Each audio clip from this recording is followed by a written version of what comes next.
Hey guys, welcome back to the channel. Today we're looking at Dead Zone Rogue. I saw this randomly as a Facebook advertisement and I had to click on it. So I clicked on it and downloaded it and started to play, and came away surprisingly into it. So what you're looking at is a first-person roguelike shoot 'em up on like a space station, and you make your way through like little combat arenas, and once you kill everyone you move on to the next. I've put in about an hour and a half, 2 hours, and I thought I'd just give you my first impressions and see what you guys think, or if you guys have been playing it. It's kind of cool and I think it has potential, but I just went and quickly looked on their like community page, and these are the same guys that did Tribes 3 last year or the year before, and that game's been kind of left by the wayside a wee bit.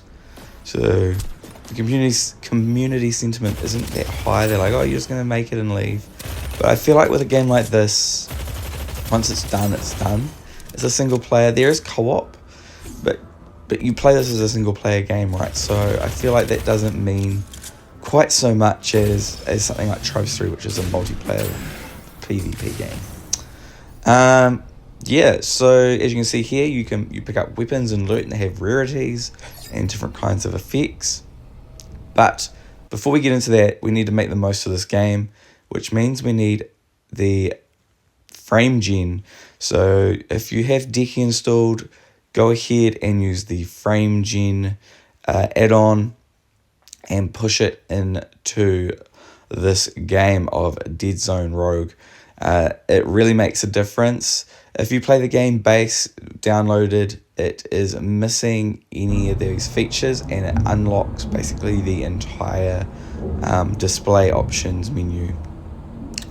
This is what I've gone for, and this will get you pretty good results. I am actually using the frame generation. It's the first game where it's actually made sense to use, and it gives you a good, there is a small amount of lag, but it's actually quite playable with the frame gen on. So give it a go, and if you're not sure how to install the frame gen add-on, I have another video. Just search up Decky in my videos, and it shows you how to install Decky, and then from there you can go ahead and get the frame gen.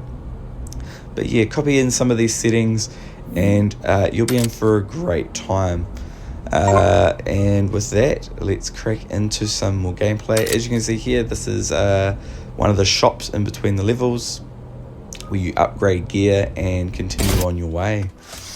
Alright, let's jump into a mission. As you come out of into each arena, you go invisible, giving you a chance to prepare for the fight. I don't quite understand the point of going invisible. Like, I guess it means the room doesn't come active against you as soon as you walk in. I guess it gives you a bit of a chance, but I usually just don't bother. I just go on guns blazing. That's way more fun. So you have a primary, a secondary, a melee weapon you can upgrade along with other things.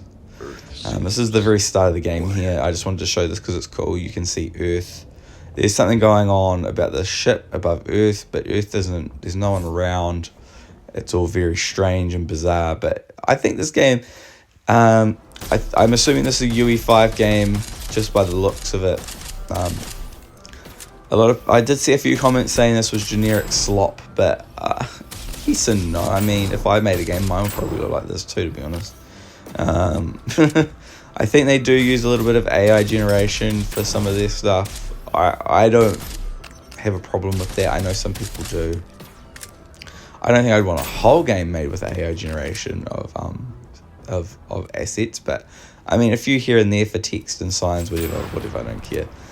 So yes, as you can see, we've got melee, a primary, a secondary.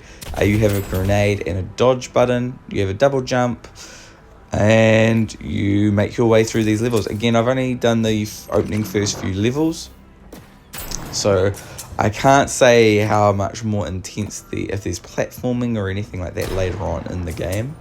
And the way the levels are designed are all pretty similar.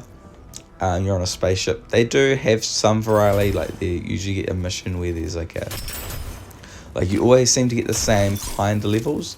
I don't know whether these are randomly generated or if it's a set collection of levels, because I have seen this one every time with the same enemies in it. So my assumption is it's a preset line of gameplay. Now, I must admit, this is just a demo. The full release isn't out yet. As you can see here, when you finish a room, you get to pick an augment reward. So you get an augment reward every room after completing it, and then you go into the exit here, where you will then go to these two machines. You have the fabricator and this one here, which allow you to pick your tech upgrades. Now these ones are permanent upgrades that you keep throughout playthroughs, and the others are not. So here you can buy a new weapon if you don't like the one you got, or you can upgrade the weapons you have, along with upgrading the armor that you have. And then after that, you go through the exit into a new level, as you see invisible, and then you start fighting again.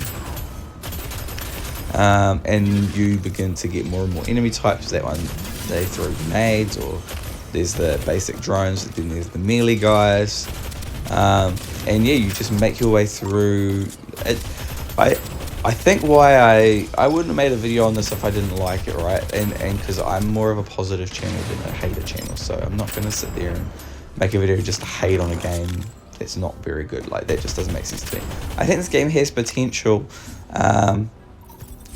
The feedback isn't quite there yet. They don't have proper controller support out the gate. I had to rebind some of the keys. It took me like a minute, so if you do plan on picking it up, just remember you need to rebind some keys. And apart from that, there is different types of you can do they say different types of builds, but you have like void and fire and cryo, and they all do slightly different things. I couldn't really tell the difference.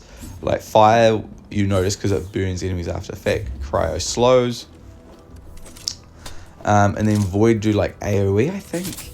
So, and then shatter, I got shatter on a weapon, and it like blasts out these big blasts doing damage to everyone. There's a shatter shot there. So you can see what I mean. It has potential here, depending on how much more content they add. And I haven't done the hard difficulty or anything like that, so I can't say what the challenge becomes like at higher levels. I've died a few times here, getting as you can probably tell, it's a roguelike, you do die. I am using gyro as well, just to get a little bit more precise aiming. So I'll give you permission to laugh at my FPS shooting. I am not the greatest FPS. This game doesn't have not auto aim, but the aim assist doesn't seem to be working. So between all these things, I'm playing hardcore mode with the Steam Deck. So just don't talk shit to me about it. Well, you can. I don't mind. I give you permission. So without not really further ado, I just thought I would throw this out there and get your opinion on it, and if it's something you would play. I think why I quite like this for the Steam Deck is it's, you know, it's not too heavy. The demo isn't anyway, and you get the opportunity to get another FPS on the Steam Deck. But without further ado, I'm going to leave it there and let you guys enjoy your morning, evening, or lunch. And I will probably see you in another video at another day, at another time, at another place. Give us a like and a sub. Have a great day, my friends.